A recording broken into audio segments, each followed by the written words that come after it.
noches a todos y todas. Como siempre, los jueves a las 7 de la noche nos reunimos para conversar con expertos en investigación y currículo y poder sacar algunas conclusiones para nuestro trabajo práctico. En esta ocasión me place presentar al doctor Grimaldo Rengifo, quien también ha trabajado con nosotros como consultor para CES en una consultoría que realizamos con la Universidad Nacional de Trujillo para el rediseño de carreras profesionales. Él estuvo a cargo de ponencias para docentes de ciencias sociales en la universidad y con los saberes compartidos pudieron también incorporarlos en el nuevo currículum que se diseñó. El doctor Grimaldo es filósofo, egresado de la Universidad Nacional Mayor de San Marcos, ha sido docente de la Universidad Nacional del Centro, tiene un posgrado en antropología. Él se ha desempeñado como director y coordinador de proyectos de interculturalidad, diversidad cultural y biológica con instituciones como la cooperación alemana, sueca, la cooperación de Holanda. También ha trabajado con el Ministerio de Agricultura en estos proyectos y la FAO. Es consultor para el Ministerio de Educación, presidente de la ONG Pratec, que tiene una experiencia de 3 décadas en el diseño e implementación de un modelo educativo propio para el Perú. Él, por supuesto, es conferencista nacional e internacional y actualmente es miembro del Consejo Nacional de Educación. Bienvenido, doctor Grimaldo. El doctor ha tenido a bien preparar la primera parte, una presentación con diapositivas, y al final de esta presentación abriremos, como siempre, la ronda de preguntas. Los invito entonces a ver juntos esta interesante presentación sobre la investigación culturalmente pertinente.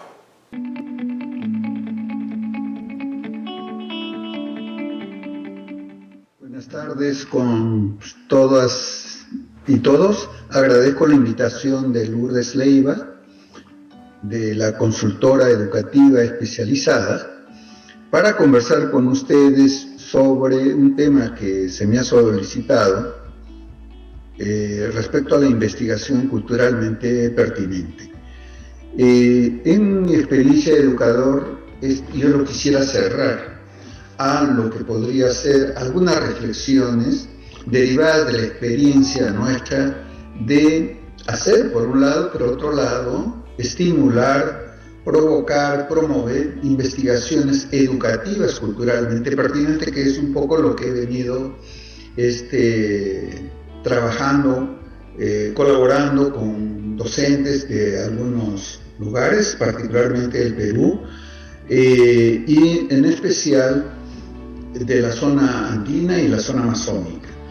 Me voy esta vez a referir a ustedes en primer lugar a la experiencia que hemos tenido sobre investigación cultural de carácter educativo, ¿sí?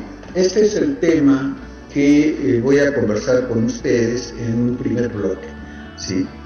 Entonces agradezco nuevamente a Lourdes y paso a conversar con ustedes sobre este tema, y agradezco obviamente a Gladys, que nos está acompañando para poder hacer la grabación respectiva, ¿sí?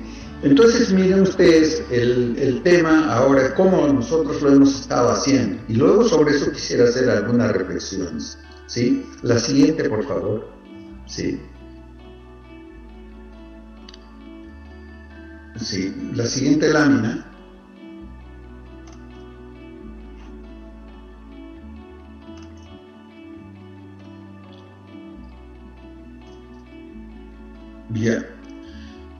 Bien, nosotros usualmente cuando hablamos de investigación culturalmente nos referimos a las investigaciones que realizamos con poblaciones rurales, particularmente con poblaciones indígenas, tanto de los Andes como de la Amazonía, y que tienen que ver con un objetivo muy concreto: territorializar el acto educativo, lo que se llama contextualizar, sintonizar, adaptar los contenidos educativos a las realidades donde los niños y niñas desarrollan sus actividades. Y entonces es una investigación bastante focalizada a desarrollar contenidos a partir de lo que podrían ser actividades significativas que desarrollan los niños y niñas en sus espacios de vida. ¿Sí? La próxima lámina, por favor. Miren ustedes, en esta lámina hecha por un niño, una niña indígena de una comunidad a las orillas del río Urubamba, ¿sí?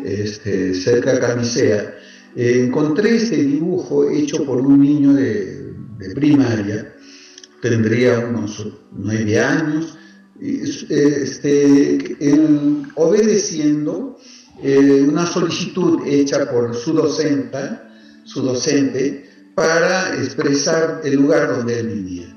Entonces este dibujo me llamó muchísimo la atención porque en realidad es el punto de partida para el tema de la territorialización, la regionalización que tanto se habla en nuestro país sobre el tema educativo. Entonces ustedes ven allí el dibujo de un niño, de sus espacios de vida. Ustedes pueden ver el río, ¿no? Para quienes somos de la Amazonía, muy claro que este niño ha dibujado el río en los meses de junio, julio, agosto, ¿no? Que es donde bajan. El río está en la vaciante y es cuando surcan los peces, ¿no? Entonces es la época de pesca. Pero también uno puede observar una pequeña cocha que está al lado derecho del río, ¿no? Una cocha que es el espacio que podríamos llamar de agua, pero al mismo tiempo uno ve bosques flanqueando la cocha, tanto en la parte superior como en la parte inferior, uno ve bosques, ¿no? Que es el otro espacio de vida para un niño o niña que vive en la Amazonía, ¿sí? Estos son los dos espacios que caracterizan a ellos. Respecto, por ejemplo, al mundo andino, donde lo que brilla y resalta es el espacio chacarero, que en este caso es un espacio chacarero pequeño que está entre ambos ríos, entre el afluente y el río principal. Uno ve en la parte superior de la casa el espacio chacarero, que es una chacra relativamente pequeña. En los Andes, la chacra es la que cubre el paisaje de los niños y niñas. Y en la parte de debajo de la chacra y flanqueado, protegido por una palmera, uno puede ver la casa, ¿no? Que es el cuarto espacio de vida. Entonces, este es el mundo donde el niño y la niña indígena, particularmente de la Amazonía de Perú, desarrolla sus actividades. Pueden ser más significativos los espacios chacareros, menos bosque, como realmente está sucediendo en algunos lugares, ¿no? En los espacios de agua también, en fin, con mayores o menores variaciones, pero esto es el mundo de un niño o niña amazónico. Entonces, la idea cuando uno hace una investigación es que el docente pueda, aun siendo de ahí, volver a tener una mirada sobre estos espacios de vida, pero ya pensándolo como espacios educativos también, por lo que después podremos luego conversar, ¿sí? La lámina que sigue. Entonces, una primera cuestión es determinar con los docentes la investigación del territorio donde el niño y la niña desarrollan sus actividades a fin de contextualizar el acto educativo a lo que realmente sucede en este territorio. Entonces, el esfuerzo que hay que hacer con los docentes cuando se trata de territorializar y para que hagan una matriz de saberes donde puedan ellos, a partir del cual puedan extraer sus actividades, es que ellos tengan una primera aproximación de la ecología, de la geografía, donde se desarrolla la actividad educativa. ¿Sí? La siguiente lámina, por favor. Entonces, un primer aspecto a considerar es todo lo que es el aspecto geográfico, el aspecto ecológico, el aspecto biológico. Y es fundamental, por lo menos en los Andes y en la Amazonía. Estos espacios de vida están muy, muy influenciados por lo que suceda con el clima. Aquí, por lo menos en los Andes y en la Amazonía, no encontramos las 4 estaciones típicas de los países templados, por lo menos a decir de los pobladores rurales. acá uno encuentra dos espacios que son muy marcados, ¿no? Lo que yo llamo invierno, que es el momento de lluvias, como es el caso de los meses que estamos viviendo hoy día en la Amazonía. Todavía estamos viviendo una época lluviosa que va aproximadamente desde el mes de diciembre, enero, febrero, marzo hasta abril.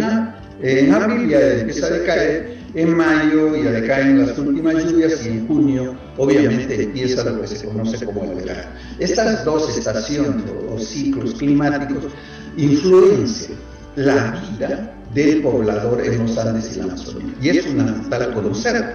La siguiente lámina, entonces lo que nosotros hacemos con los docentes es que empiecen a entrar en las estaciones meteorológicas a fin de que les den información sobre lo que sucede mes a mes en el lugar donde están, que va a variar obviamente en función, y además pueden haber variaciones drásticas. Este es más o menos un ejemplo de lo que ha sucedido en un periodo más o menos de unos 20 años, que es una media, pero nada más que lo presento a ustedes como una aproximación general, pero hay obviamente variaciones drásticas año tras año. En general uno puede observar ahí en el espacio, en el cuadro que ustedes pueden apreciar, que están sombreados de azul, el momento en los cuales hay mayor precipitaciones y en los cuales las precipitaciones bajan. Y esto tiene que ver muchísimo con lo que sucede en el bosque, en el agua y en la chacra. Entonces, una de las primeras cosas que hacemos en la investigación es entender la geografía, porque acá la cultura está imbricada de geografía y la geografía está imbricada de cultura. Por eso Rodolfo Kusch, hace algunos años atrás, hablaba de geocultura del pensamiento. Incluso hay un trabajo para ver cómo influencia el modo de estar en el mundo la geografía, ¿no? La geografía gravita mucho en la vida y en el pensamiento, en la forma de ser de cada uno de los que habitamos acá. Si todavía estamos teniendo nuestra vida acá, se conversa con el clima. Entonces, esto es fundamental, este concepto. Desde la biología y la ecología, el concepto que más se ha venido utilizando más bien es el de biocultura, ¿no? Y esto es una noción que junta también biología con cultura y nos permite también entender que no se puede comprender la papa sin entender la cultura de la papa. Papa y cultura van juntos en estos espacios de vida rurales, teñidos y signados por la presencia de una diversidad cultural extraordinaria, en el caso de los países andinos y particularmente el Perú. La que sigue, por favor. Sí. Entonces, como ven ustedes, luego nosotros pasamos a conversar con ellos la chacra. Nosotros hemos tenido una dificultad en general en encontrar personas profesionales que puedan entender la chacra. Normalmente cuando uno va a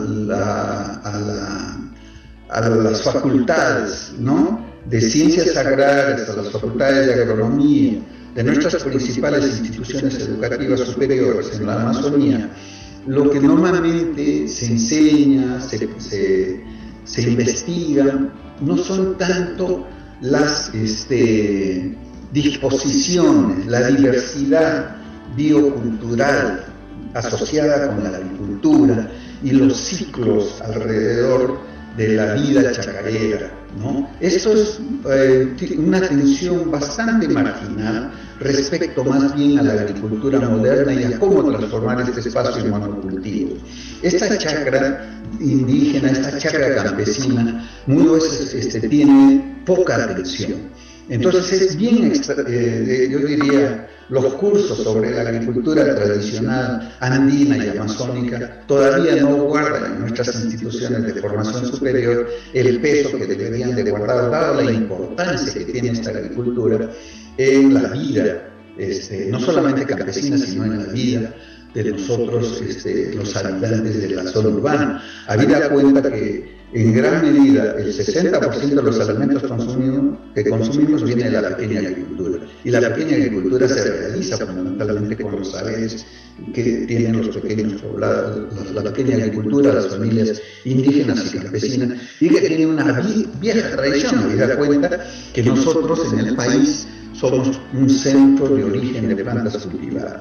Y en el caso de la Amazonía, nosotros tenemos no chacras, sino una diversidad de chacras, que no solamente tienen que ver con la topografía, ¿no?, del lugar, sino tienen que ver también con las relaciones con el bosque, tienen que ver con las relaciones con el agua. Nosotros tenemos chacras que se hacen temporalmente en la vera de los ríos, en lo que se llaman las playas, en lo que se llaman los barrizales. Descienden los ríos en la época de las vaciantes y dejan a los costados, en las orillas, enormes playas llenas de luz. Y ahí se ha practicado desde cientos de años una agricultura muy original, ¿no?, en las cuales, digamos, ahí se practica la labranza mínima, y antes de la presencia masiva del arroz como tenemos hoy día, se cultivaba frijoles. Entonces venía una fuente de proteínas sumamente importante y de maníes, que también somos un centro de origen de maní, maíz, ¿no? Pero era básicamente un centro de producción de frijoles.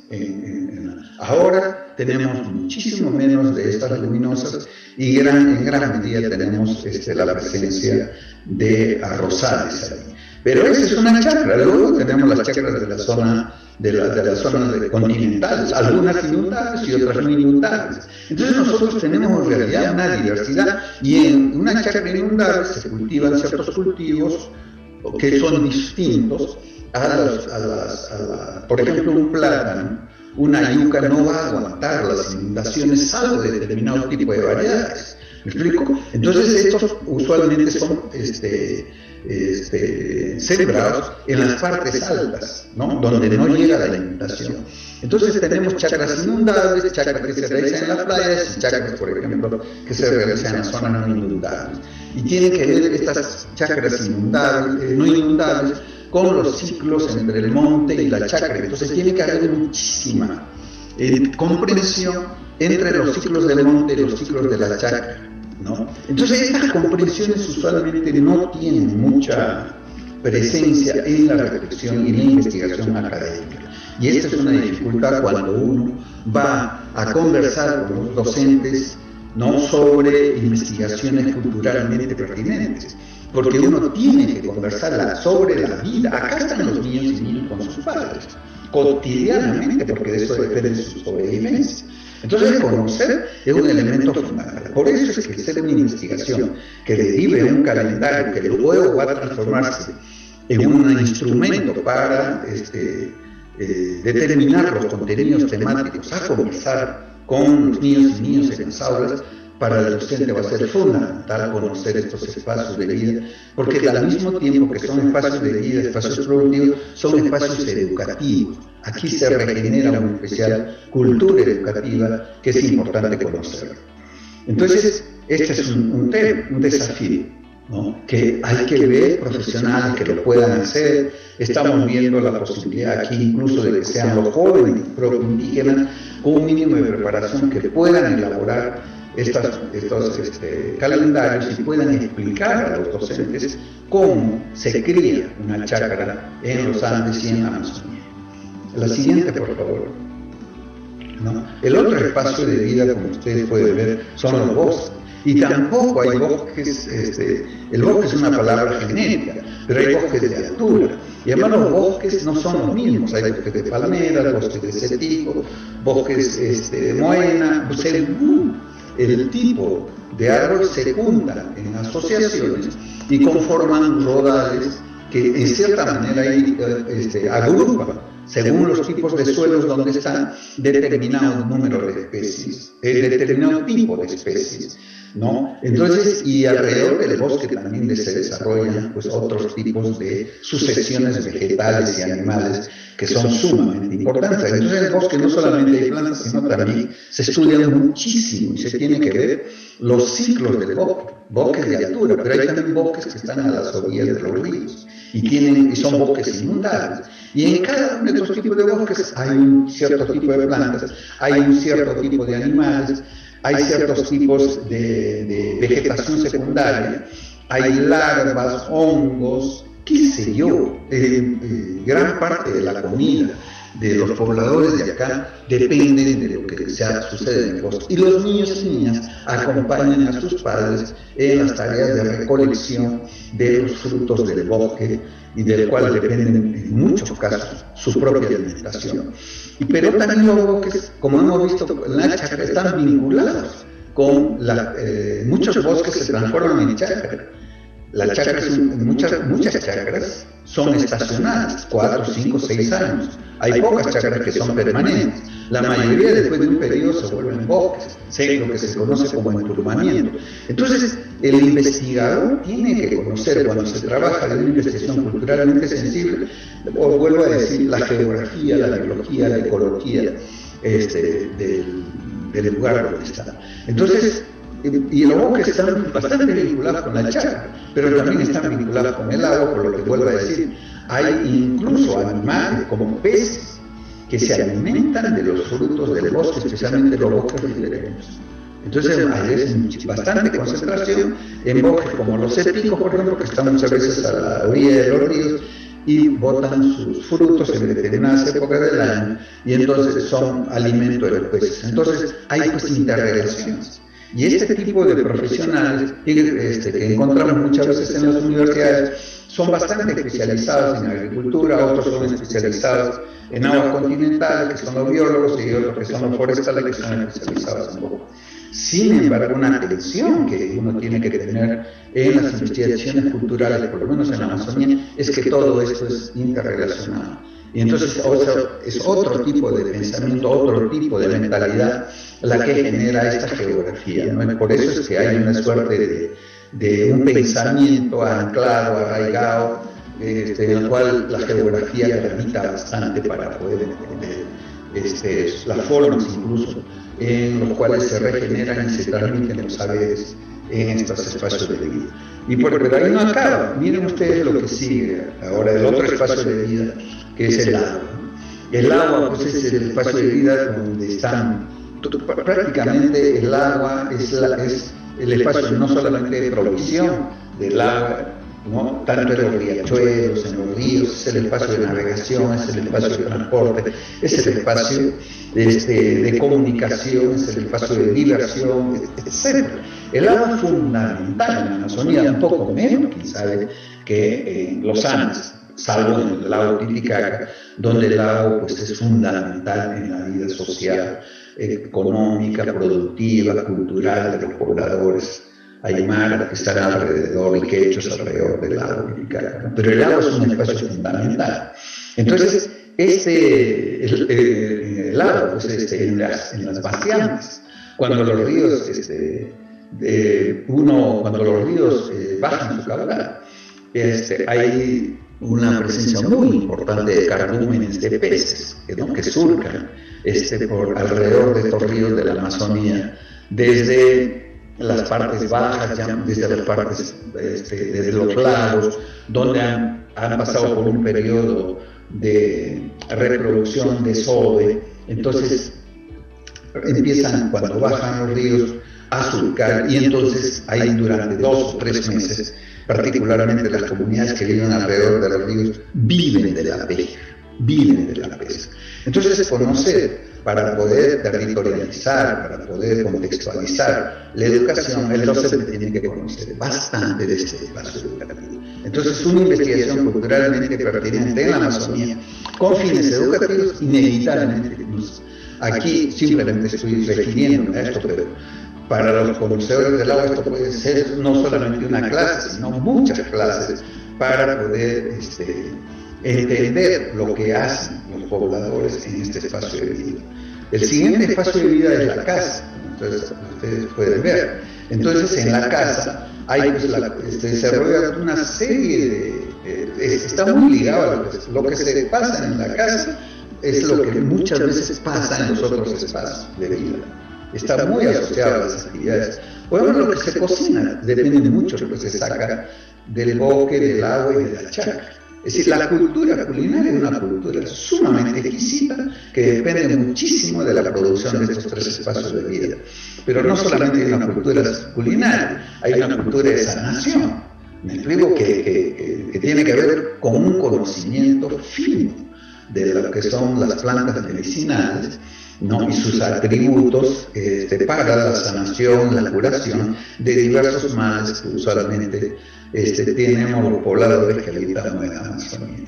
Entonces también se desarrolla, pero también hay una cultura textil, la gente teje, ¿no? Los niños y niñas, particularmente en nuestras culturas amazónicas, son las niñas las que están muy vinculadas con el tejido, pero eso tiene que ver muchas veces con la crianza del algodón, con las maneras como se colecta, cómo se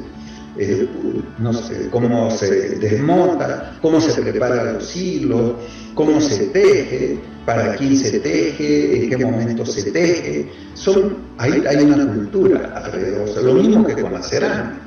¿Me explico? Entonces, y hay otras culturas que tienen que ver con la elaboración de los materiales para hacer las viviendas, los techos, ¿no? Entonces, aquí se desarrolla también, es un espacio de vida, al mismo tiempo que es un espacio educativo sumamente interesante. Entonces, cuando uno ve esto de la investigación es culturalmente sensible para efectos educativos y territorializar y contextualizar el mundo que se abre para hacer una investigación culturalmente sensible, es de una complejidad extraordinaria. Y desgraciadamente en muchos de nuestros institutos y nuestras universidades no se está preparando al docente con los instrumentos, con las metodologías de la investigación.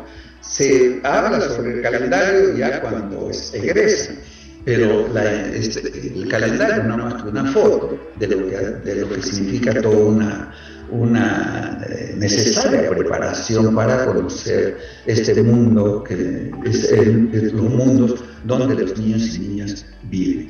El siguiente tema, yo hablaba de la biocultura, ¿ya? Y los aspectos culturales muy imbricados con la geografía, ¿no? Estos aspectos son muy importantes y tienen que ver con lo que generalmente se llama la cosmovisión.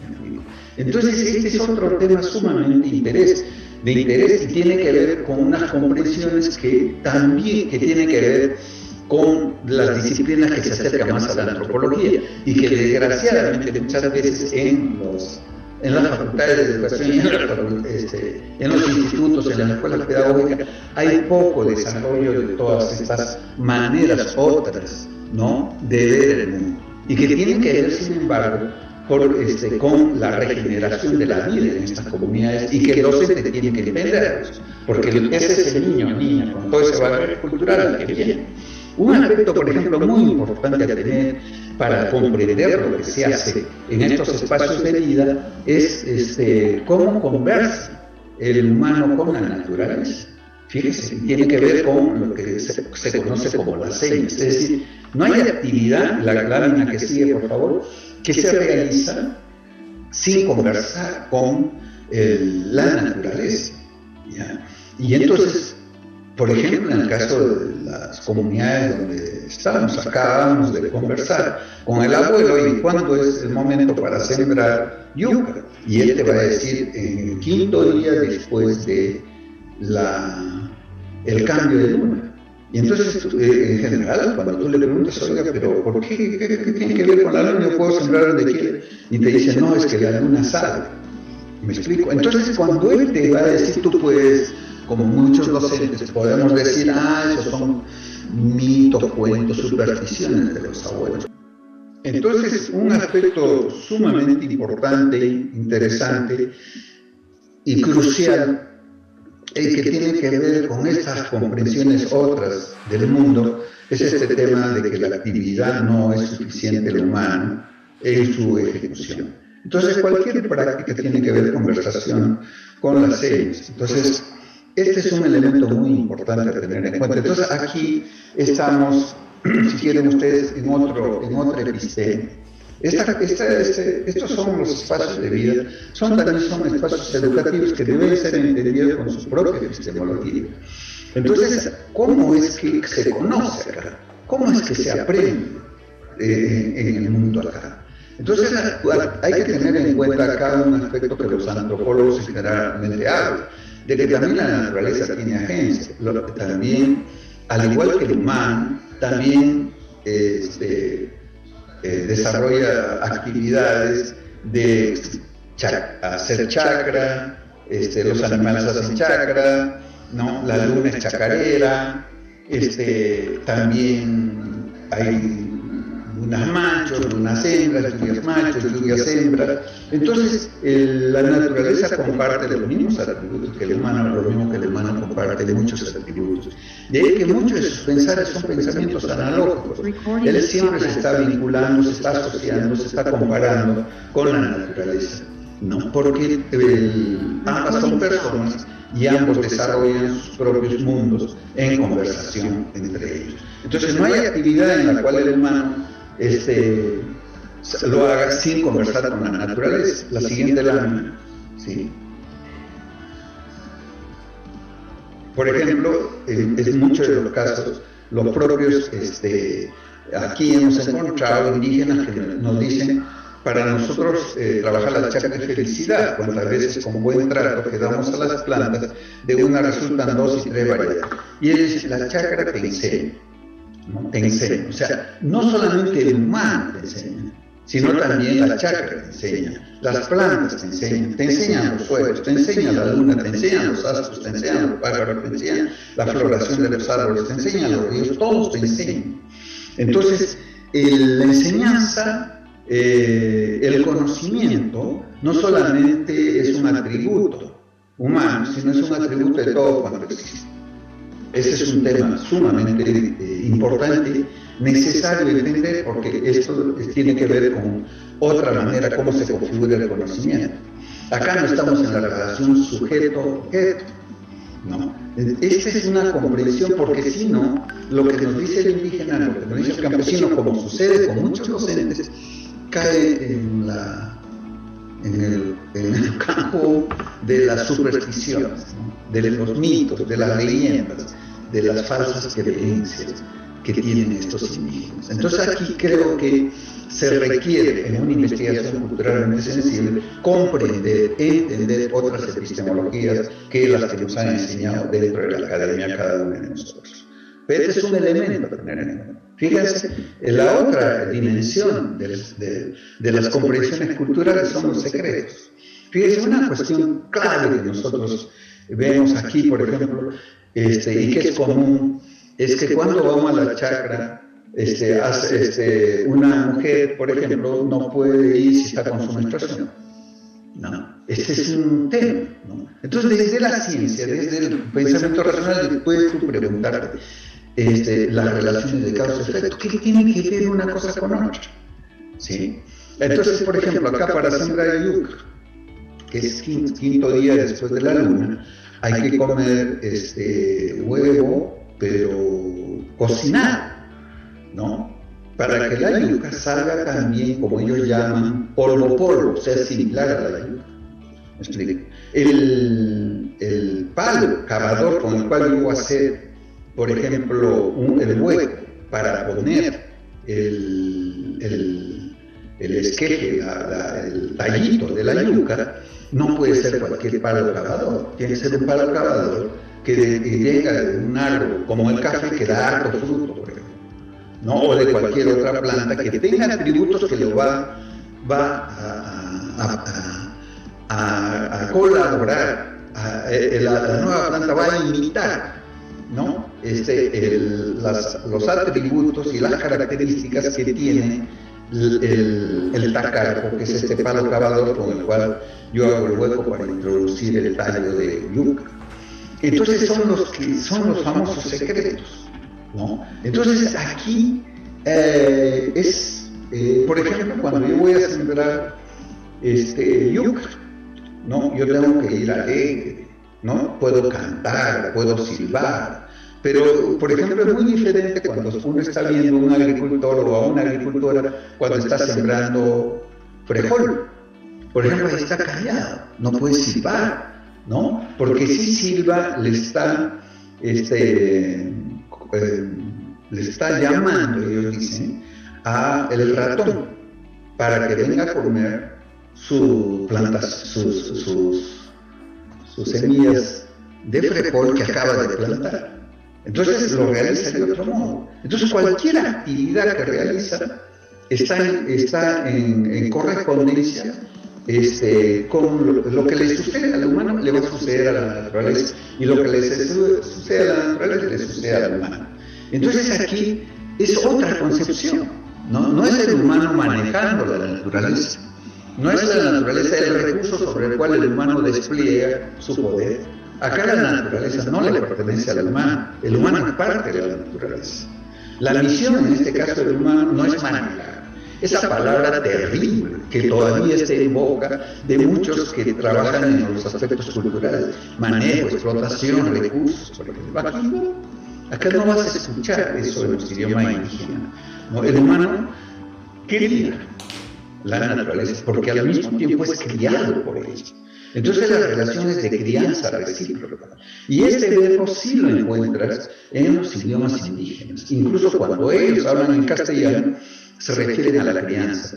Qué curioso, ¿no? No es solamente la relación de la madre con el niño, que cría, al mismo tiempo que el niño es criado por la madre, sino también este verbo es extensible a todo lo que el humano hace en la naturaleza, ¿no? Siente que la tierra es su madre, ¿no? Y hay diversas expresiones, y la madre es una entidad viva que también lo cría.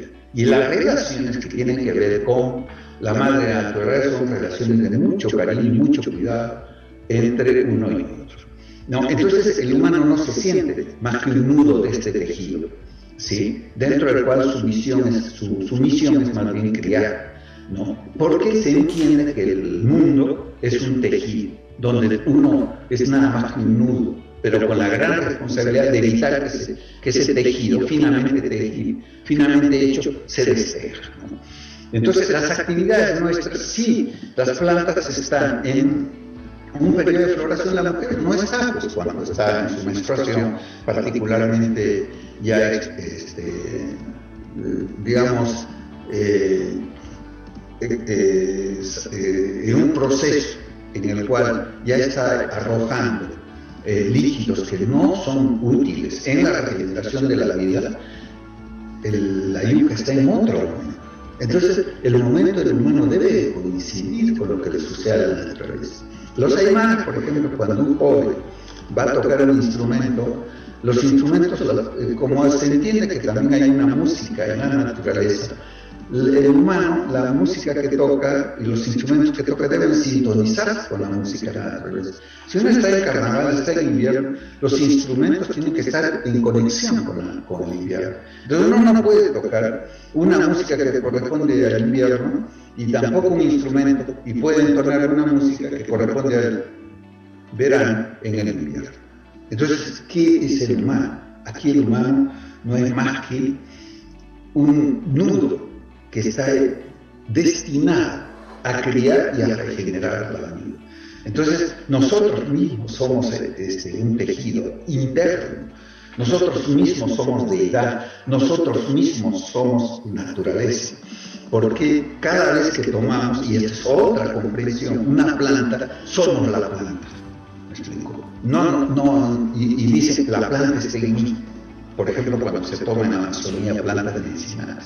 Entonces, yo también tengo dentro de mí un aire interno que tengo que cuidar, al mismo tiempo que tengo que enlazarme con el aire externo, con la familia externa, porque las relaciones entre el humano y la naturaleza están teñidos de familiaridad.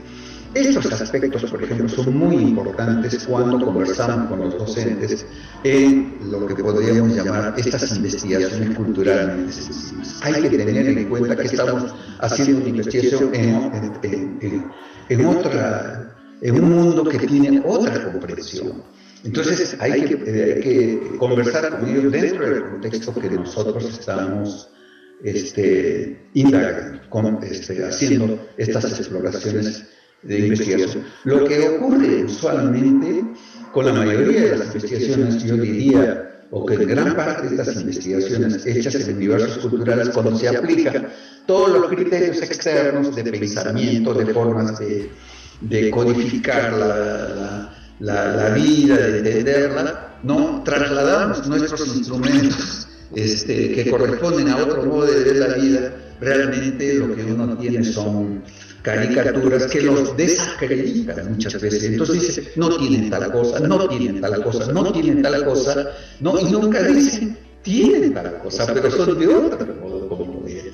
Y sobre eso entonces dice, hay que darle más cosas a estos pobrecitos, especialmente en educación, ¿no? Porque lo comparamos con otro patrón de pensamiento que no corresponde con los de ellos. Y entonces lo que estamos haciendo casi cotidianamente es una invasión cultural, un proceso de neocolonización en el cual creo que el sistema educativo tiene que repensar a cada momento su papel, ¿no? La siguiente, por favor. Ahí no acaba eso, ¿no? Obviamente también hay el mundo de los ricos. No hay momento en los cuales el humano, en su relación con la naturaleza, no le pida permiso, ¿no? El rito es una forma de agradecer, pero al mismo tiempo de pedir permiso. Cuando vas al monte, cuando vas a cultivar, cuando vas a cosechar, siempre hay un ritual de permiso y de agradecimiento, que pueden ser más visibles, ¿no?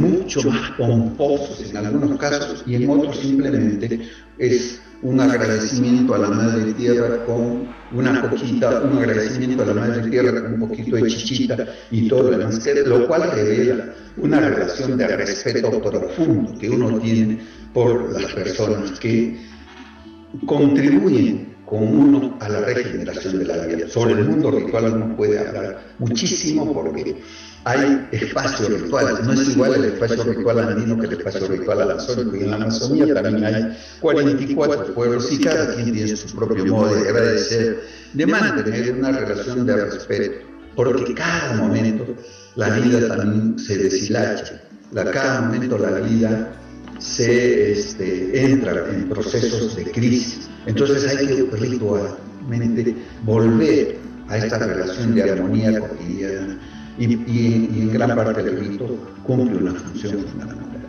Yo voy a referirme solamente de momento a estos tres aspectos para que nos demos cuenta de la complejidad de las investigaciones culturales, y esto que tiene que ver solamente con el mundo educativo. Me explico. La siguiente lámina. Con estas reflexiones, lo que vamos a hacer nosotros, más por ejemplo todo este tema, otro aspecto fundamental es que acá se nace y se muere en comunidad. La minga o la ayuda mutua está presente en todos los órdenes de la vida y es hecha de todo, por todos y todas. Es decir, nadie está excluido, desde el niño hasta el padre, todos están colaborando. Entonces aquí, como la relación es diferente, no hay una relación de trabajo. Porque ¿cómo voy a trabajar yo a mi madre? ¿Cómo voy a trabajar? ¿Cómo hacer una relación de sujeto-objeto, un sujeto que transforma la naturaleza mediante el trabajo? No entra esa concepción. Entonces, cuando muchas instituciones, por ejemplo, dicen, no, el niño debe estar en tal sitio, no son capaces de trasladar nuevamente una comprensión de Occidente moderno a la comprensión del grupo indígena, y lo único que genera es realmente crisis, erosiones culturales, con la mejor, por supuesto, de las intenciones. ¿Quién no quiere que este niño de repente esté en otro lugar? Pero lo curioso es de que en la escuela se le pide al niño solidaridad, ¿no? Una de las competencias es justamente profundizar sobre la identidad. Otra de las competencias que se quiere es fortalecer la ayuda mutua y la solidaridad. Y sin embargo, el niño y la niña esto lo hacen en la vida comunitaria. Entonces, ¿qué sentido de veces tiene no entender solamente la educación dentro de las cuatro paredes, y no entender estas formas educativas como otras culturas educativas que merecen respeto y equivalencia tan igual como otras culturas educativas? Entonces, la investigación culturalmente sensible en aspectos educativos también llama la atención que lo que estamos haciendo en exploración es de otra cultura educativa. Esto es fundamental, que se mueve en otras epistemes, con otras pedagogías, con otros modos de ver la innovación y el cambio y con otros modos de ver el diálogo de saberes. Este es un desafío tremendo que tenemos en general en los países de la región respecto a la comprensión de otras culturas educativas. Y hay que entender que en el caso de contextos de investigación en cultura, en realidad lo que estamos haciendo es una investigación de otras culturas educativas que requieren otras comprensiones, otras comprensiones culturales, otros conceptos para poder realmente expresar lo que la gente vive y no lo que nosotros quisiéramos que viva. La siguiente, por favor. Sí. Entonces, dicho esto, con los docentes y mis colegas en general conversamos con esto, en varias horas estamos conversando, dialogando, porque muchos de nuestros docentes, por lo menos en los Andes y en la Amazonía, provienen de comunidades. Pero en los 5 años que han tenido en el pedagógico o en la universidad, realmente ha habido muy poca reflexión de su propia vida como una propia vida educativa que tiene su valor. Entonces, realmente lo que hay que hacer acá es repensar la educación y no verlo como un acto de neocolonización, sino como un acto de diálogo de saberes y de profundo respeto. Y hay que volver a aprender. Acá, por ejemplo, tenemos una profesora que está con doña Aurelia, ¿no? Doña Aurelia antes me dijo, por supuesto, profesor, si alguna de estas profesoras está con su menstruación, yo no quiero que entren a mi maizal. No. Entonces tuvimos que conversar con las profesoras, sí, pero hay profesoras de todo tipo y profesores de todo tipo. Hay gente que considera que esto, alguien les puso que el criterio de la ciencia no tiene que ver con esto y son poco respetuosos. En cambio hay profesoras y profesores que entienden estos aspectos culturales y se sintonizan,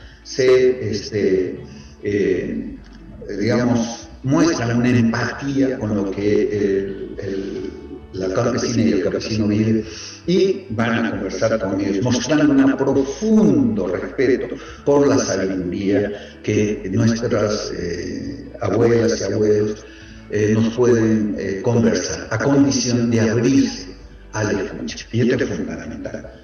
Este es fundamental. Si no hay escucha, difícilmente vamos a entender otra cultura educativa. La siguiente, por favor. Una vez que se ha hecho esta conversación de estos 4 espacios de vida, van con los mismos padres de familia y con otros a elaborar nuestras matrices de saberes y a colocar todo lo que sabemos en una suerte de cuadros, ¿no? Y ahí tenemos a los docentes y a los padres de familia. Ya en el lado, después de haber conversado, en los respectivos espacios de vida, ordenando y sistematizando el material, que es como todo un proceso de investigación. Hay que ordenar y sistematizar el material. Se hacen estos cuadros, la siguiente lámina, por favor, ¿sí? Entonces se hacen matrices de saberes que pasa, en el caso de la Amazonía, estamos en una comunidad huajú, ¿no? Entonces, ¿qué pasa en la casa? ¿Qué pasa en la chacra?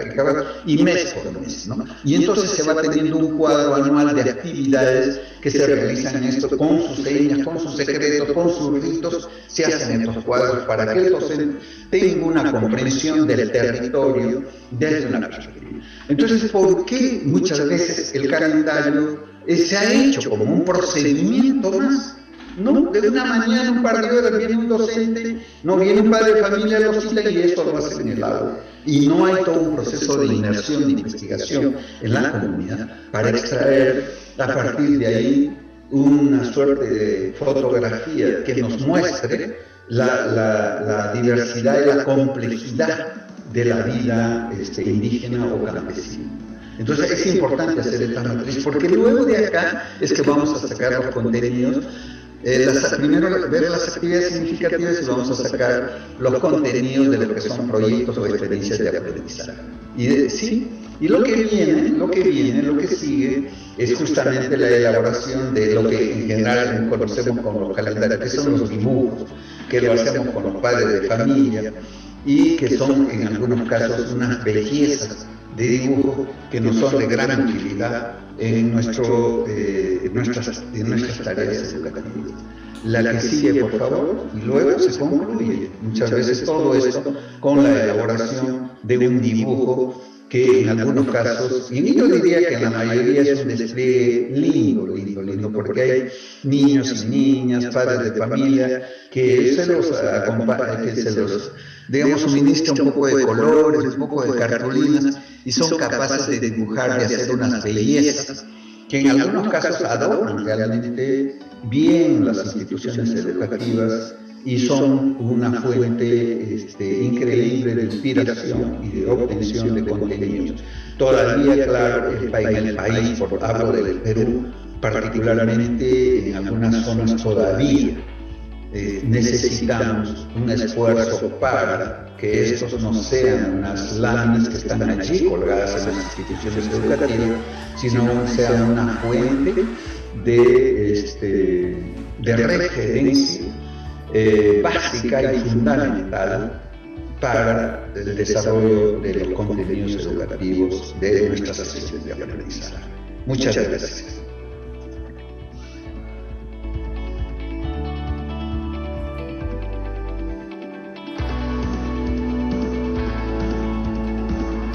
Muchas gracias, doctor Grimaldo, por una presentación tan interesante y rica respecto a una teoría muy bien fusionada con la práctica y retroalimentada.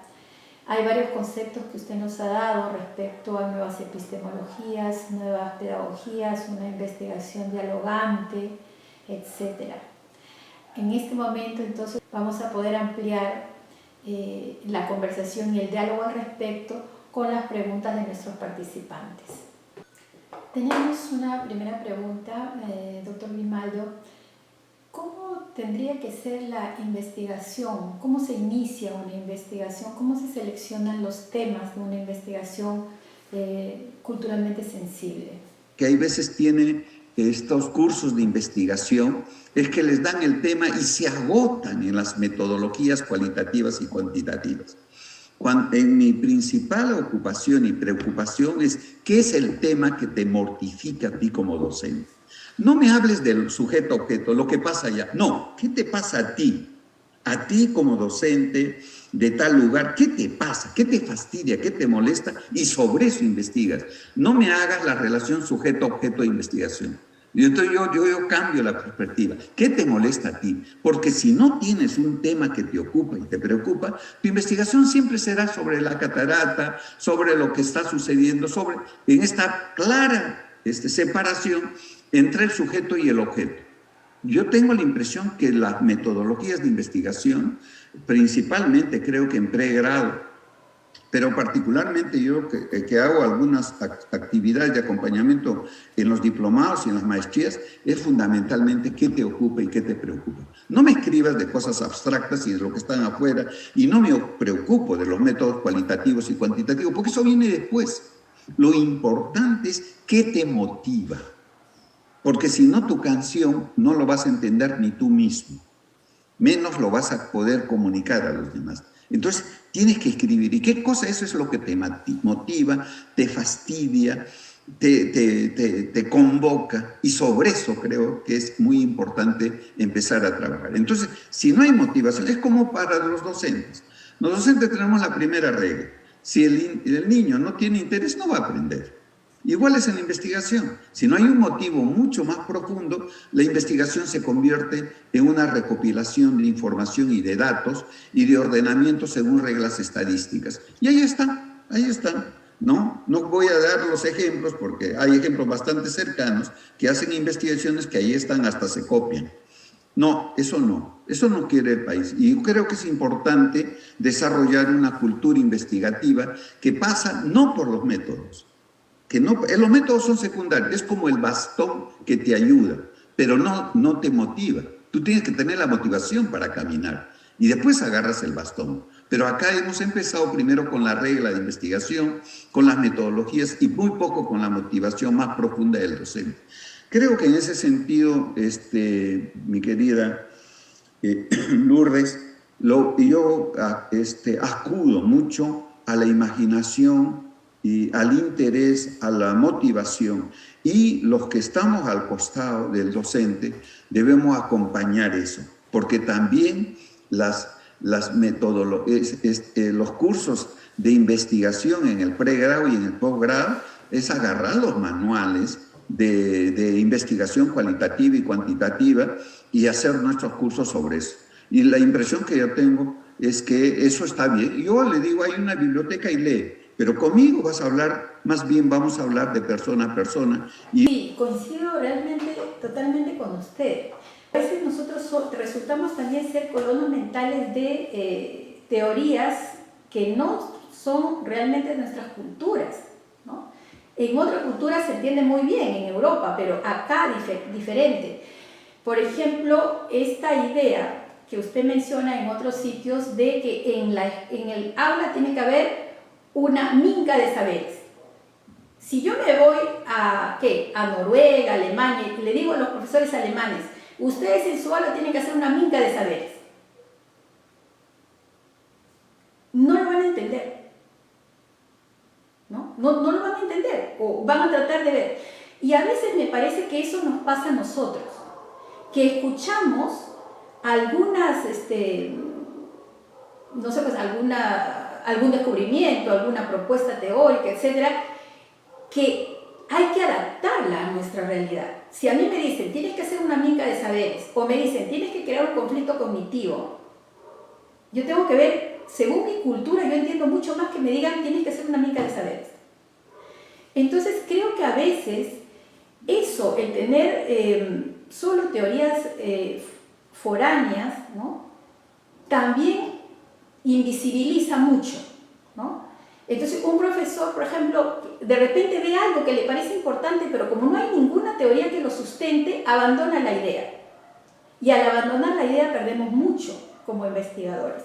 Pero ¿qué reflexiones le merece a usted este tema, ¿no? De también el tema de tener colonizado también la parte de una teoría no necesariamente adaptada a nuestra cultura? Bueno, Lourdes,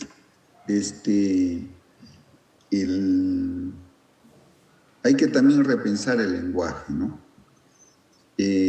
Nosotros lo que reconocemos como educación tiene que ver mucho con la tradición de la cultura educativa oficial y particularmente de la tradición occidental moderna. El lenguaje, por ejemplo, de informal, no formal, que hasta ahora se utiliza en el sistema, es un lenguaje que no ayuda a la interculturalidad, al diálogo de saberes y al respeto a la diversidad. El hecho que yo no entienda la sabiduría de mi abuela, ¿no? El hecho de que yo no entienda al papá de mi amigo Néstor Chambi, un extraordinario cultivador de papas en el altiplano, no significa que lo que no veo no tiene forma.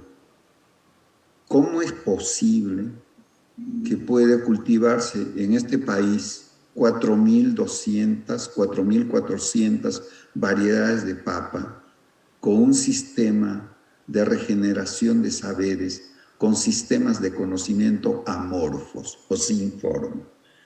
Aceptar solamente eso, a mí me parece, es aceptar la minusvalía, aceptar la invisibilización, y eso a mí me parece, por decirlo lo menos, inaceptable.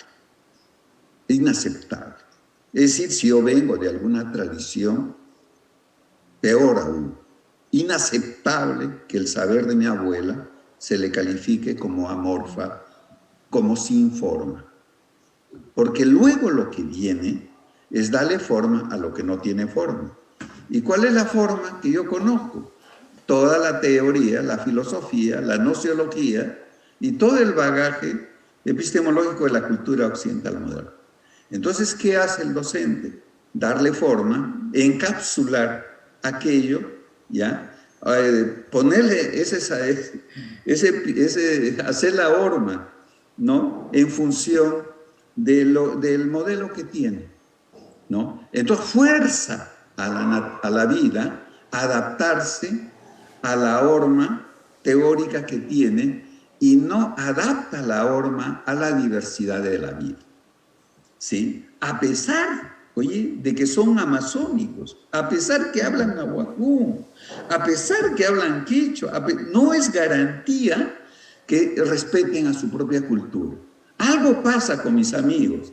Son unos capos afuera, pero cuando van a la pecera, se transforman en un pez más de esa pecera, ¿no? Y no entienden que aparte hay otras formas de cultivar, de labrar, de criar la vida, en el cual sus abuelos son partícipes y ellos también bailan, hacen sus rituales y todo, pero eso es el mundo fuera. Adentro reproducen el aparato de opresión, de poder de la sociedad moderna.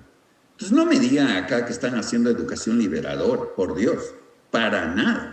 Reproducen el aparato de dominación interna. Se transforman en los que saben y los niños en los que no saben. Entonces una condición es replantearnos el lenguaje. ¿De dónde viene eso? Se ha santificado ya por la UNESCO, porque la UNESCO habla de formal e informal. Sí, pues un profesor, lo primero que tenemos que hacer es insurgir con una nueva epistemología y no aceptar así la minusvalía de nuestros pueblos, ¿no? Ah, qué bonito, pero es el folclore, ¿no? Son los saberes así. Está bueno para el 24 de junio, ¿no? Para que dancen como indios nuestros niños, o como quechuas o como aymaras, y los docentes se visten bonitos ese día con su traje aymara. ¿Me explico? Pero al día siguiente están en la clase, con la piel cobriza, pero con la cabeza dentro del colonizador. Entonces, y lo hablan en quechua, y fuerzan al idioma a hablar lo que para el idioma no está hecho. Yo creo que eso es entonces eso significa poner en cuestión el proyecto educativo moderno, pero no para negarlo, sino ponerlo y llamarlo como otra cultura educativa y empezar, y eso sí tenemos que desarrollar, todo lo que son herramientas epistemológicas, herramientas pedagógicas nuevas, herramientas de diálogo de saberes para entender las culturas educativas de nuestros pueblos. Mira, hay 54 pueblos que hablan 48 lenguas. Entonces, ahí nomás hay 54 culturas educativas que no están dentro del sistema. Porque lo que se ha hecho es bilingüismo monocultural.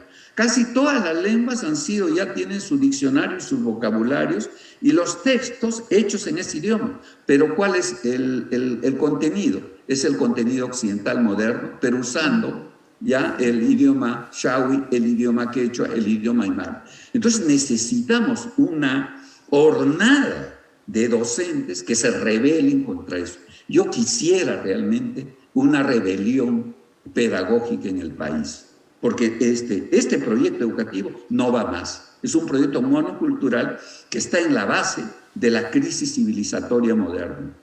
Entonces, eso tenemos que hablar con los docentes. ¿Se habla de esto en los pedagógicos? ¿Se habla de esto en las universidades? No. Nosotros, los profesores, estamos repitiendo los viejos cánones de la teoría del conocimiento. ¿De dónde hemos aprendido? Nuestro papá Piaget, nuestro papá Vygotsky, nuestro papá Brun, todito. Y en el examen que se les toma todas las teorías. ¿Acaso se les toma sobre la cultura educativa de la comunidad? ¿No? Y apenas se les toma el idioma, pero ya, el idioma es un formalismo. Lo puedo saber, pero eso no significa que soy un profesor intercultural. Entonces, allí hay, por un lado, que aprender, por un lado, miren usted, yo estoy enseñando matemática universal, por favor, empezar también a relativizar el conocimiento occidental moderno. Eso, como dice el matemático liscano español, eso pertenece a la matemática de la tribu europea, eso pertenece a una tradición, no es la matemática de mi tribu, ¿no? Entonces, ya empezar por ahí. Tenemos que repensar todito el instrumental de investigación cuando se trata de investigaciones culturalmente sensibles. Si no, la investigación es una invasión cultural, ya lo cualitativo y lo cuantitativo va a brotar de la naturaleza de lo que estoy investigando y no previamente lo voy a determinar, voy a medir, voy a cuantificar. Entonces, allí hay que repensar cuando se trata de investigaciones culturalmente sensibles.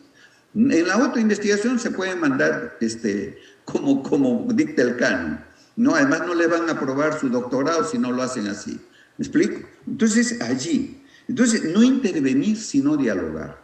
Eso es muy importante. Y entender, además, normalmente las investigaciones nuestras son investigaciones muy acotadas. ¿De qué voy a investigar? De tal cosa. No puedo investigar de todo. Pero ¿saben qué? El sentir y pensar de los abuelos, cuando uno va a conversar, es más bien relacional. Es más bien, digamos, más es un pensamiento en la complejidad, como dice Edgar Morin. Todo lo está relacionando. Conversas tú del siembra de la yuca, te empieza a contar de los astros, ¿me explico? Porque él cultiva viendo la luna, viendo las estrellas, viendo todo el firmamento, ¿me explico? Que él va a depender del suelo, o sea, te va a contar de todo, ¿me explico? Entonces, ¿cómo en una investigación analítica vas a captar la realidad si es que tu instrumento en general es un instrumento pegado a un tema y no a la complejidad? Entonces ahí también hay otra tensión, ¿me explico? Y una tensión que luego se va a reflejar en el currículo. ¿Por qué el currículo tenemos dividido en áreas? ¿Me explico? Porque eso obedece a una tradición que ve el mundo como partido en fracciones, en temas, ¿no? Y cada uno de nosotros es profesor de determinada materia. ¿Ya? En secundaria es terrible esta división, pero entonces las investigaciones tienen que entender que cuando se trata de investigaciones culturales, la persona con la cual estamos conversando tiene un sentipensar asociado a la complejidad y no a un pensamiento analítico. ¿Me explico? Además, los tiempos. Cuando uno va con sus encuestas, normalmente está un tiempo de pasado, presente, futuro. Cuando conversas con los abuelos, el pensamiento, el sentido temporal es cíclico. Tan pronto te cuenta del pasado como está en el futuro. ¿Me explico? Y muchos profesores a veces vienen y me dicen, profesor Grimaldo, el abuelo habla diferente, no se le entiende. ¿Me explico? Entonces ahí hay que hacer un esfuerzo de decir, miren, hay que explicar al docente todo lo que es los tiempos cíclicos, cómo son los tiempos y ver el tiempo lineal, porque él cree que la vida está vinculada a un tiempo lineal. El abuelo no. En la semilla está la planta futura y en la planta futura está la semilla. Está todo, ¿no? En otra forma de pensar, que es un pensar cíclico como una muyuna en la vida. Entonces, estos son y varios criterios que tenemos que dar al docente para que pueda tener las herramientas también conceptuales para que su conversación sea rica y también él se sienta bien. La idea también no es que nos torturemos con este tipo de cosas, sino que nos sintamos bien. Yo he tenido la experiencia mía con los docentes y docentas, es que después de que presentan la investigación, te agradecen porque los has regresado a su cultura, se han sintonizado con su pueblo, se han vinculado, son ellos mismos cuando retornan de una inmersión de nuevo tipo entre su cultura y con mucha fortaleza e identidad. ¿No? No tienen miedo, temor de decir soy quechua, soy aymara, soy esto, ¿no? Porque en medio de la investigación cultural no es para que tomes distancia, no, la investigación cultural es una investigación cultural comprometida y del cual uno debe salir fortalecida en su propia cultura. Esto yo diría que son, diría yo, algunas reflexiones que me suscita, Lourdes, tus apreciaciones. Gracias. No, más bien muchísimas gracias, doctor Grimaldo. Realmente nos queda corto el tiempo, pero es importante todo lo que hemos podido reflexionar gracias a usted.